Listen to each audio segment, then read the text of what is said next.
Now, nothing can replace that image. In that one image, if I just showed you that one image, it evokes amazing power. And I'm so glad you brought up on YouTube how much that changed the picture, because here I was doing the Webbies, and for years, I mean, we had an activism category and a lot of amazing websites, but you couldn't play video.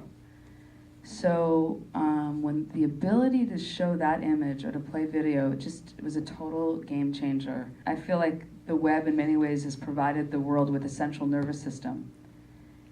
But we needed the emotion to push through the channels. You can be really intellectual and know that things need to happen, but when you get those images that engage your heart, when something happens in Haiti and you can see a video immediately online and say, donate or text or whatever, that's a huge advancement that we're just seeing right now. I mean, today is kind of that much more exciting because you have so many people on, and the scale of that to make change is infinitely more exciting than even when the web was first starting. As a filmmaker, it used to be you had a film and some distributor held the contact information, and maybe you'd come to some screenings and feel the love, but you never had any contact with the audience members afterwards.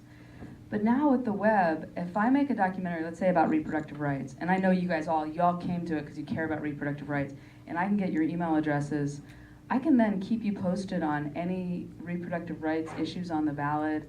You might be interested in my next film. We suddenly have a direct one-on-one connection about the issue, about, if I need help funding my next film and you care about my work, you could give me $1, and if, 500,000 people did that, you have a budget for a real big film. So you can both empower filmmakers to make important work about social issues where funding is not so robust in this country, or you can stay connected on an issue in a whole new way. If you're not on Twitter and you're interested in this stuff, you should definitely get an account. I know it seems like it's a waste of time. I don't follow anybody that tells me that they ate, what they ate for lunch. I only follow people that are directing me to interesting films, interesting articles. But I really feel it's the most malleable of the tools out there right now. If you're working in media, a lot of filmmakers, they don't realize how critical. They'll have a screening of like 300 people, and there won't be a URL on their film. They won't get we have a clipboard to gather email addresses if you want to stay posted. Like, the only way you're gonna do anything is with help from your friends and from people that like your work.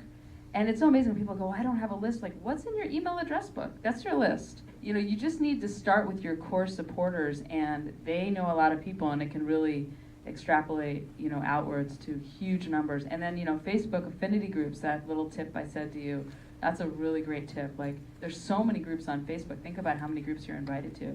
What are all the groups that have something to do with the issue that you're into? Join them.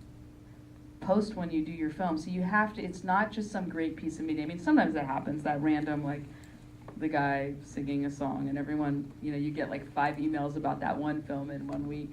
But mostly it's really through utilizing your connectedness, your network. So this brings me to my new project, which is this feature, Connected, a Declaration of Interdependence. And the goal with this project is a lot of issues I feel like people are thinking about separately, whether it's the environment or population or poverty or economics, technology, and I feel like it's really time to start looking at how they're connected, and that the real future of social change is going to be looking at the links. There's been many times throughout history where connectedness has certain events or people that have brought these ideas back. It's not new, but I think we need to revisit it for the 21st century, especially with technology. And what does it mean to be connected in the 21st century, and how are the issues connected, and that the real solutions are going to come in the links. That was kind of the theme of my talk at the Berkeley graduation too. But I'm most excited about, I raised funding not just for the film, but for all of these experiments we're going to do. So we're making a feature film, but we're going to make a 10-minute version for educators. We have about 9 kind of 2-minute films that the educators can also use. And those pieces will also be sent out virally on the web. And, again, when we went out to funders, unfortunately we've had a track record. So I was like, the budget for the film we raised is like, the budget for what we're going to do with this film was infinitely more important. I say the film's just the appetizer. The discussion afterwards is the main course.